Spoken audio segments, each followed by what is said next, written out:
और अब हम बात महाराष्ट्र की करते हैं। महाराष्ट्र के 18 लाख कर्मचारी आज से अनिश्चितकालीन हड़ताल पर चले गए हैं। प्रदर्शनकारी कर्मचारियों की मांग है कि प्रदेश में पुरानी पेंशन योजना को लागू किया जाए। अपनी इस मांग को लेकर कर्मचारी यूनियन पुणे से लेकर मुंबई तक धरना प्रदर्शन कर रही है। कर्मचारियों की इस बेनियादी हड़ताल से सरकार की टेंशन बढ़ी हुई है।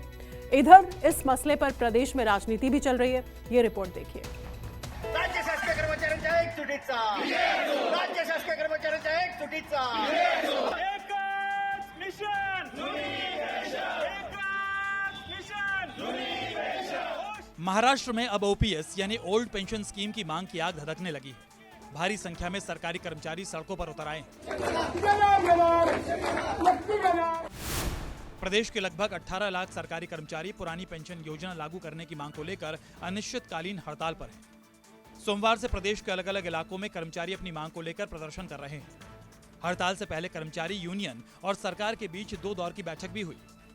पहले दौर की मीटिंग मुख्य सचिव के साथ हुई। उसके बाद सीएम एकनाथ शिंदे और डिप्टी सीएम देवेंद्र फडणवीस के साथ भी मीटिंग हुई, लेकिन दोनों बैठकों में कोई हल नहीं निकला। इसके बाद तमाम कर्मचारी हड़ताल पर चले गए। पुणे के साथ ही मुंबई के जीएसटी कार्यालय के बाहर कर्मचारियों ने धरना प्रदर्शन किया। इसके अलावा मुंबई के सबसे बड़े सरकारी अस्पताल जेजे हॉस्पिटल के कर्मचारी भी बेमियादी आंदोलन पर उतर आए।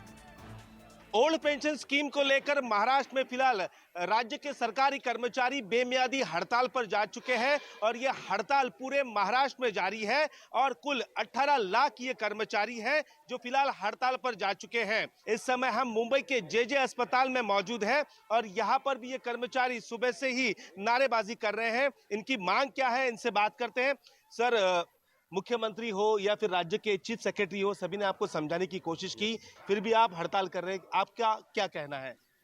हमें जो कल चीफ सेक्रेटरी के साथ जो बैठक हुई है तो उसमें चीफ सेक्रेटरी साहब ने कहा है कि राज्य की वित्तीय हालत के बारे में कोई बात नहीं हुई थी, बल्कि उन्होंने ये बताया था कि गवर्नमेंट पहले थोड़ा सा नेगेटिव थी, नकारात्मक थी, जो अभी सकारात्मकता की ओर बढ़ रही है, तो आप थोड़ा टाइम दीजिए। गवर्नमेंट में अभी जो 2005 में भर्ती हुआ कर्मचारी है वो पेंशन से वंचित है। उसके लिए पेंशन मिलना बहुत जरूरी है। उसके लिए वो कुछ भी करने के लिए तैयार है।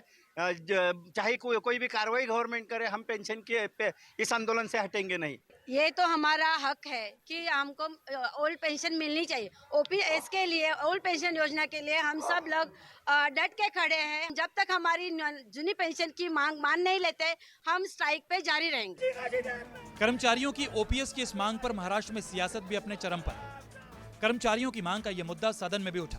विधानसभा से लेकर विधान परिषद तक विपक्षी दलों ने कर्मचारियों की मांग को लेकर हंगामा किया और सदन से वॉकआउट कर गए। जुनी पेन्शन योजना लागू करण्यासंदर्भामध्ये या सरकारची काय भूमिका आहे याबाबत देखील सरकारने सगळ्यांना विश्वासात घेऊन सांगितलं पाहिजे।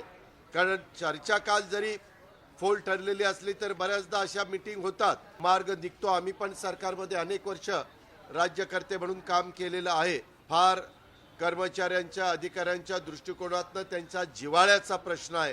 दोघांनाही, लोकांनाही समाधानी केलं पाहिजे आणि आंदोलनकर्त्यांना पण त्याच्यामध्ये समाधान दिलं पाहिजे। पुरानी पेंशन की जो योजना है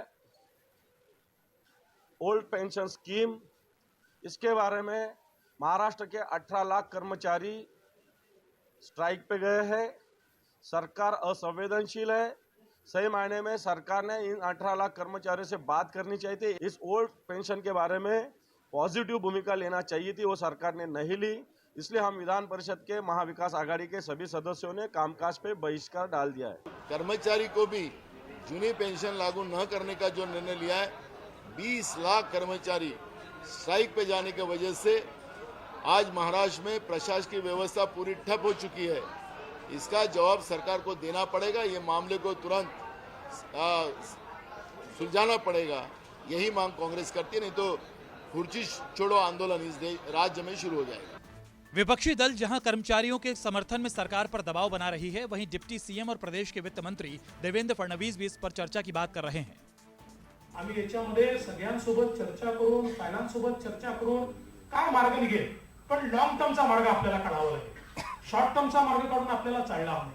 हा लॉंग टर्मचा मार्ग जो आहे तो काढण्याकरता निश्चितपणे या संदर्भात फायनान्स विभागाशी, सगळ्या विभागाशी आपण चर्चा करणार आहोत। हड़ताली कर्मचारियों का तर्क है कि जब पंजाब, राजस्थान और हिमाचल प्रदेश जैसे राज्यों ने पुरानी पेंशन योजना लागू करने का फैसला लिया है, जिनकी आमदनी महाराष्ट्र के मुकाबले कम है, तो फिर महाराष्ट्र में ओपीएस लागू करने में क्या दिक्कत है। हालांकि शिंदे सरकार ने ओपीएस को बहाल करने की मांग पर विचार करने के लिए वरिष्ठ अधिकारियों की एक समिति की घोषणा भी की है। दरअसल कांग्रेस शासित छत्तीसगढ़, राजस्थान और हिमाचल प्रदेश में ओपीएस लागू है। इसके अलावा पंजाब में भी पुरानी पेंशन स्कीम लागू की गई है। ये चारों राज्य गैर बीजेपी शासित हैं, जबकि महाराष्ट्र ऐसा पहला राज्य है जो बीजेपी शासित है और यहाँ ओपीएस की मांग के लिए कर्मचारी सड़क पर उतर आए हैं। सरकारी कर्मचारियों की इस बेमियादी हड़ताल का असर सरकारी अस्पतालों, स्कूलों, कॉलेजेस, नगर पालिका और ज्यादातर सरकारी विभागों पर देखने को मिल रहा है। आपको बता दें कि पुरानी पेंशन योजना में कर्मचारी के आखिरी वेतन का 50% रिटायरमेंट के बाद बतौर पेंशन दी जाती थी। इसकी पूरी राशि का भुगतान सरकार करती थी, लेकिन दिसंबर 2003 में दिवंगत अटल बिहारी वाजपेयी सरकार ने ओपीएस को खत्म कर दिया। इसके बाद राष्ट्रीय पेंशन योजना यानी एनपीएस लागू की गई, जो 1 अप्रैल 2004 से प्रभावी है। एनपीएस में कर्मचारी अपनी सैलरी से 10% हिस्सा पेंशन के लिए योगदान करते हैं। इसके अलावा राज्य सरकार 14% का योगदान देती है। सरकारी कर्मचारी अब फिर से पुराना पेंशन स्कीम लागू करने की मांग कर रहे हैं। हालांकि इसमें कई तरह की पेचीदगी है।